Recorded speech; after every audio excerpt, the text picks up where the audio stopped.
الحمد لله نحمده ونستعينه ونستغفره ونؤمن به ونتوكل عليه ونعوذ بالله من شرور أنفسنا ومن سيئات أعمالنا من يهده الله فلا مضل له ومن يضلله فلا هادي له ونشهد أن لا إله إلا الله وحده لا شريك له ونشهد أن سيدنا وسندنا وشفيعنا وحبيبنا ومولانا محمدا عبده ورسوله أما بعد فأعوذ بالله من الشيطان الرجيم بسم الله الرحمن الرحيم إنا خلقناه من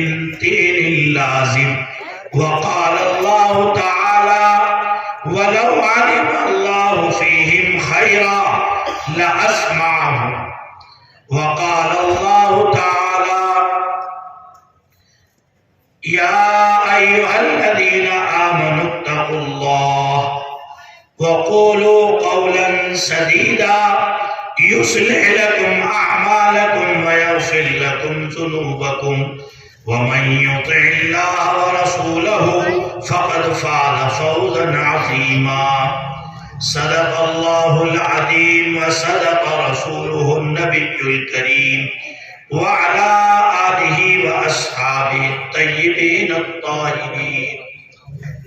عزیزان محترم، جو حضرات بھائی چوراہے پر ادھر ادھر کھڑے ہوئے ہیں، میری ان سے درخواست ہے ادباً کہ وہ مجلس میں آ کر تشریف رکھیں اور اس کی وجود کے خلاف جو بھی شور دنیا میں اٹھ رہے ہیں ان شوروں سے کبھی بھی اسے مطمئن نہیں ہونا چاہیے. سمجھے بھائی؟ اس لیے ہمیں شوروں کی پرواہ نہیں کرنی. شور تو اٹھتے رہیں گے، حکومتیں آتی رہیں گی جاتی رہیں گی، وہ کوئی میٹر نہیں ہے، لیکن سب سے اہم میٹر ہے کہ ہم اپنے وجود اور اپنی شناخت کے ساتھ اور اپنی تہذیب کے ساتھ اور اپنے علامتی نشانات کے ساتھ جینا سیکھیں. اگر یہ بات ہمارے اندر پیدا ہو گئی تو میں سمجھتا ہوں کہ دنیا کی کوئی طاقت نہ ہمارے آپس کے رشتوں کو دراڑ ڈال سکتی ہے، نہ ہمیں آپس میں علیحدہ علیحدہ کر سکتی ہے، اور نہ اس ملک کی جو گنگا جمنی تہذیب اور جو اس ملک کی ہندو مسلم اتحاد کی خوبصورت طاقت ہے جو دنیا کے بہت کم ملکوں میں پائی جاتی ہے، وہ نہ اس کو کوئی پارا پارا کر سکتا ہے اگر ہم اپنی طاقت و قوت اور اپنی نشان امتیاز کے ساتھ رہنا سیکھ لیں گے. تیار ہے نا انشاءاللہ؟ ہاں دیکھو، میری تقریر اگر جان کے سنو گے تو کروں گا کچھ. تیار ہے نا؟ ہاں، میں جہاں بلواؤں بولنا، میں بھوک کی تقریر نہیں کرتا. اگر آپ میرا ساتھ دیں گے تو انشاءاللہ میں بولوں گا، سمجھ رہے ہیں؟ اور آج مجھے بولنے کا اور جو ہے خوشی ہے.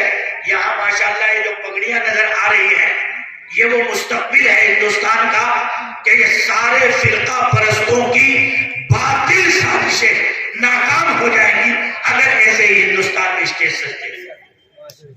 ورنہ آپ بتاؤ کہ مانگے رام جی کا دستار بندی کے جلسے میں اتنے مولویوں کے بیچ میں، اتنے مسلمانوں کے بیچ میں ان حضرات کا آنا، میں یہ سمجھتا ہوں کہ یہ وہ حسین ہندوستان ہے کہ جس کا ہمارے فریڈم فائٹرز حضرت شیخ الہند مجاہد آزادی میں خواب دیکھا تھا. اور اسی ہندوستان کو تعمیر کرنے کے لیے مانگے رام جی جب وہ مالٹا کی جیل سے آئے اور ان کے بدن کو اتارا گیا، انتقال ہو گیا، کپڑے اتارے گئے، تو ان کے بدن پر کہیں بھی گوشت یا کہیں بھی وہ کوئی سی کا چربی کا حصہ نہیں تھا. اس لیے کہ انگریزوں نے جو ہے سریے گرم کر کر کے آپ ہی کے خون سے اور چربی سے وہ چریے، یہ وہ سریے جو ہے کیا ہوا کرتے تھے؟ بجھا کرتے تھے. اور جب حضرت شیخ الہند کو حضرت مولانا سید حسین احمد مدنی فریڈم فائٹر نے کہا جو آپ کے شاگرد رشید تھے، حضرت ایک دفعہ کہہ دیجئے کہ ہم آپ کی تائید کرتے ہیں، کیا ہو جائے گا؟ آپ جیل میں ہیں، کم سے کم ان انگریزوں کا ظلم آپ کے خلاف کم ہو جائے گا. مانگے رام جی، میں بتانا چاہتا ہوں آپ کو کہ ہندوستان کے مسلمانوں نے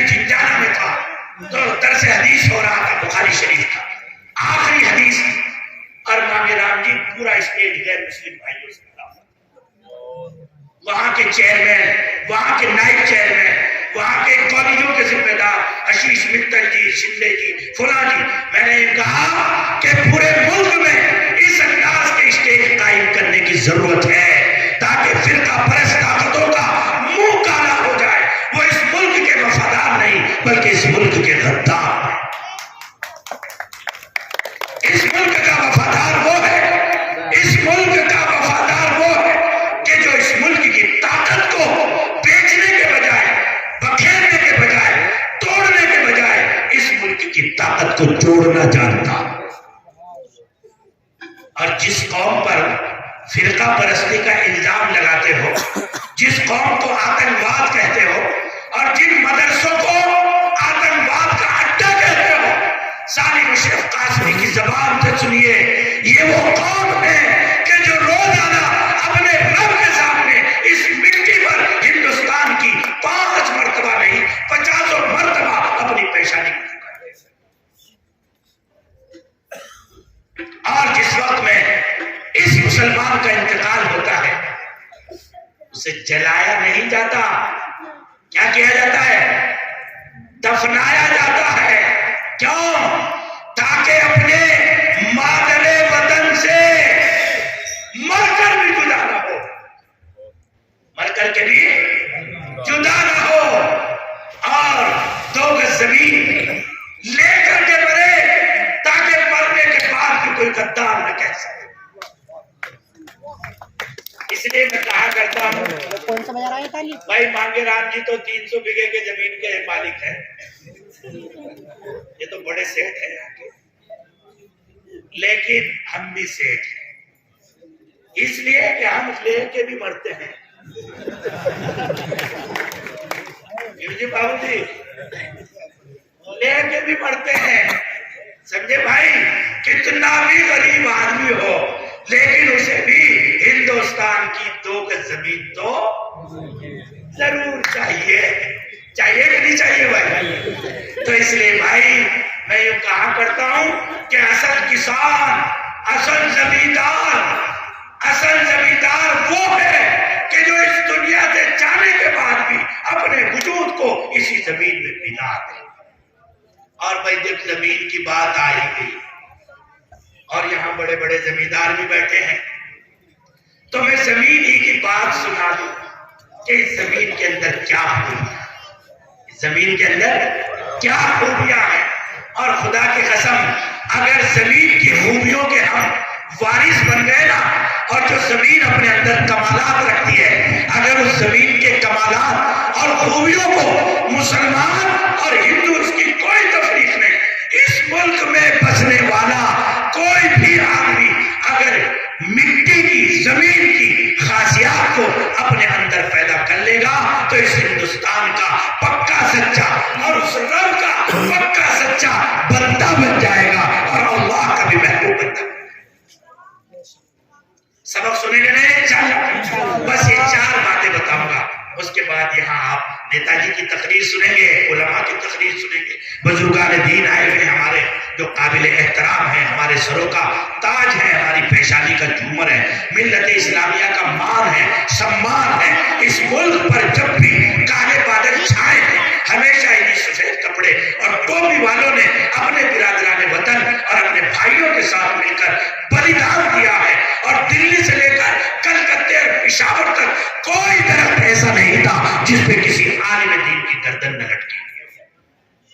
ہم سے مانگتے ہو قربانی، ہم سے مانگتے ہو ہندوستانی ہونے کا ثبوت، کوئی جس جگہ پر گڈھا کھولو گے وہاں مجاہدین آزادی کی لاشیں اور مجاہدین آزادی کا بدن خوشبو مارتا ہوا دکھائی دے گا۔ شاملی کے میدان میں جاؤ، بالا کوٹ کی پہاڑیوں میں جاؤ، مراد آباد کے گل شہید میں جاؤ، مظفر نگر کے فخر شاہ چوک شہید چوک پر جاؤ، اور دلی سے لے کر اور وہ سولیاں جو انگریز لگاتے تھے اور ایک ایک دن میں 50-50 100 عالموں کو سولی چڑھایا کرتے تھے، اور ان سے ایک ہی بات پوچھتے تھے، یہ بتاؤ ہمارے خلاف فتوا تو نہیں دو گے؟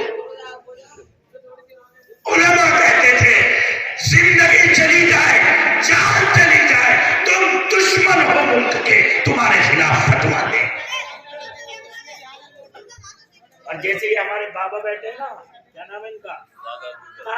ادھر جی آئے ہیں ایسے ایسے بوڑھے بزرگوں کو میں نے ہسٹری میں دیکھا ہے کہ توپ کا یوں دہانہ لگا ہوا ہے اور ان کی کمر یوں ہے اور انگریز کہہ رہا ہے بتاؤ ملا جی اس ملک کے وفادار ہو یا ہمارے وفادار ہو، اگر کہو گے ہمارے وفادار ہو تو ہم چھوڑ دیں گے، بٹن نہیں دبائیں گے، اور اگر کہو گے کہ ملک کے وفادار ہو تو ہم بٹن دبا دیں گے۔ لیکن اللہ ان کو ہمیشہ زندہ جاوید رکھے، انہوں نے اس ملک کی آبرو کو بچا لیا۔ انہوں نے کہا کہ تمہارے تو ہم مرتے مرتے بھی وفادار نہیں ہو سکتے، یہ کہتا تھا وہ مولوی، ادھر سے کھٹکا دبا دیا جاتا تھا اور اس کی لاش پرچے کی طرح اڑ جائے۔ تاریخ ہے، پڑھیے، اتہاس ہے، میں اپنی طرف سے نہیں بک رہا۔ مسٹر جس وقت میں انگریز افسر گیا لال قلعے میں بہادر شاہ ظفر کے، تو وہاں دیکھا کہ اندر سے کاکا جی لوگوں کے جلنے کی بدبو آ رہی ہے، جلنے کی، اور اس کے بعد 10 آدمیوں کو اور لایا گیا۔ تو افسر بیٹھا ہوا تھا، اس نے کہا رے میاں کیوں جلنے جا رہے ہو؟ سائن کر دو کہ ہم تمہارے وفادار ہیں۔ لیکن ان عالموں نے چلتے ہوئے اپنے ساتھیوں کو بھی دیکھا تھا، وہاں ایسے چپے اور کرتے بھی لٹکے ہوئے تھے، انہیں یقین تھا۔ بلکہ ایک آدمی سے تو اس انگریز نے بھی کہا کہ اگر میں نے تم سے اردو پڑھا ہے، تم میرے استاد ہو، میرے کان میں کہہ دو میں تمہیں بچا دوں گا جی۔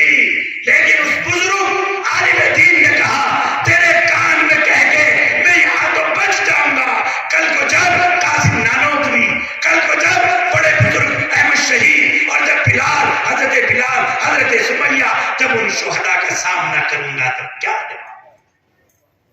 بھائیو یہ تاریخ ہے، آپ یتیم نہیں ہیں، آپ بے بس نہیں ہیں، آپ یہاں سیکنڈ درجے کے شہری نہیں ہیں، بلکہ یہاں کے چوک، یہاں کے چوراہے، یہاں کے درخت اور یہاں کے میدان تمہارے آباء و اجداد کی قربانیوں کے خون سے لالزار ہیں۔ اس لیے میں کہتا ہوں حوصلے سے جینا سیکھو، ایسے لوگوں کو ساتھ رکھو جو سینہ چوڑا کر کے ہر باطل کو ٹکرانے کی صلاحیت رکھتے ہیں۔ اس لیے کہ یہاں نہ مانگے رام جی ہمارے بغیر کامیاب ہو سکتے ہیں، یہ میں ان کے منہ پہ کہہ رہا ہوں، اور نہ ہم اپنے برادران وطن ہندو بھائیوں کے بغیر کامیاب ہو سکتے ہیں۔ یہ بات سچ ہے، ہماری کوئی بھی تحریک بغیر ہندو مسلم اتحاد کے انجام کو نہیں پہنچ سکتی ہے۔ اس لیے میری درخواست ہے کہ ایسا واتاورن، ایسا ماحول، ایسی محبتیں زندہ کیجیے کہ مندر کو نقصان پہنچے تو تکلیف ہمیں بھی ہو، اور مسجد کو نقصان پہنچے تو تکلیف مانگے رام کریں گے نا انشاءاللہ۔ ایسی اگر تعبیر کریں گے ہندوستان کی تو میں سمجھتا ہوں کہ یہ ہندوستان پھر سونے کی چڑیا بنے گا۔ اس لیے بھائیوں میں یہاں ان کی زمیندار ہونے کی حیثیت سے میرے ذہن میں 4 باتیں آئیں، چونکہ ہم خاکی نسل ہیں۔ ہم کیسے ہیں بھائی؟ خاکی نسل، خاک کہتے ہیں مٹی کو، تو ہم خاکی نسل ہیں، مٹی سے پیدا ہوئے ہیں، اور ہر شے اپنی اصل کی طرف لوٹتی ہے۔ اس لیے اسلام کا حسن دیکھ لیا کہ مرنے کے بعد جلانے کا آدیش نہیں ہے، بلکہ کیا آدیش ہے کہ پاک صاف کفن پہنا کر، خوشبو لگا کر، تاکہ وطن کی مٹی داغدار نہ ہو جائے، وطن کی مٹی داغدار نہ ہو جائے۔ اس لیے پہلے نہلاؤ، کفن دو، خوشبو لگاؤ، بدن اور جو اعضائے سجدہ اور رکوع تھے ان کو بھی خوشبو لگانے کا حکم ہے۔ کیوں؟ اس لیے کہ ہمیشہ کہاں بسے گا؟ مٹی میں بسے گا قیامت تک، تاکہ مٹی وطن کی کیا نہ ہو، داغدار نہ ہو۔ اس لیے اتنا صاف نظریہ رہتا ہے اسلام اپنے وطن سے متعلق کہ جس وطن میں پیدا ہوئے، جس وطن میں رہے، جس وطن کی آب و ہوا میں سانس لیا، اس کی مٹی اوپر کی بھی قابل احترام ہے اور نیچے کی بھی قابل احترام۔ سمجھ رہے ہیں آ رہی بات بھائی؟ اب ہم چونکہ خاکی نسل ہیں تو ہمارے اندر مٹی ہی کی صفت پیدا ہونی چاہیے، تو ہم اس دنیا میں بھی کامیاب ہوں گے اور آخرت میں بھی کامیاب۔ سب سے پہلی مٹی کی صفت ہے، مٹی کے اندر صلاحیت ہے کہ مٹی ڈھانپتی بھی ہے، چھپاتی بھی ہے۔ کیا کرتی ہے بھائی؟ ڈھانپتی بھی ہے اور چھپاتی بھی ہے۔ اور یہ سبق ہمیں کہاں سے ملا؟ جس وقت میں ایک کالونی بنی اور سب سے پہلے حضرت آدم آسمانوں سے اس دنیا میں تشریف لائے اور آپ کی اولاد کا سلسلہ چلا، تو سب سے پہلے قتل ہوا حسد کی وجہ سے۔ کس کی وجہ سے؟ حسد کی وجہ سے۔ لڑکی کا حسد تھا، وہ لمبا واقعہ ہے، لیکن جس وقت وہ پہلا قتل ہوا اس سے پہلے دنیا میں کوئی مرا نہیں تھا، اب پتہ ہی نہیں تھا، احکام نہیں آئے تھے، تو وہ اپنے بھائی کی لاش کو چھپانے کے لیے ادھر ادھر لیے پھرتا رہا، لیکن اس کی سمجھ میں بات نہ آئی کہ میں کیا کروں اس کا۔ چنانچہ اس نے، اللہ نے اس کی رہبری کے لیے ایک کوے کو بھیجا، اور ایک جانور مرا پڑا تھا، تو اس کوے نے اپنے پیروں سے یوں مٹی کو کھودا، اور کھودنے کے بعد اس مردہ لاش کو جو جانور کی تھی اس کے اندر رکھا، اور پھر اپنے پروں سے اس پر مٹی کر دی۔ جب یہ کر دیا تو قرآن پاک نے کہا یا ویلتا عجزت ان اکون مثل ھذا الغراب، ہائے ہائے شرمندگی ہو مجھ پر، میں تو اس کوے جیسا علم بھی میرے پاس نہ ہو سکا۔ کم سے کم کوہ اپنے بھائی کی لاش کو چھپانا تو جانتا ہے، میں تو اپنے بھائی کی لاش کو چھپانا نہیں جانتا۔ وہاں سے ہمیں پتا چلا کہ مٹی اپنے اندر کیا رکھتی ہے؟ چھپانے کا مزاج رکھتی ہے۔ اور آج اگر سب سے بڑا عیب ہے میں مانگے رام جی کی پول کھولتا ہوں، یہ میری پول، آپ ان کی ہے جی، دورانی جٹھانی کی، جٹھانی دورانی کی، محتمم استاد کی، استاد محتمم کی، طالب علم اپنے ساتھی کی، ساتھی اپنے طالب علم کی، مالک اپنے نوکر کی، نوکر اپنے مالک کی۔ اور جب یہ چونکہ چھپانے کا مزاج ہے نہیں تو ساری دنیا میں فساد، ساری دنیا میں فساد برپا ہے۔ اس لیے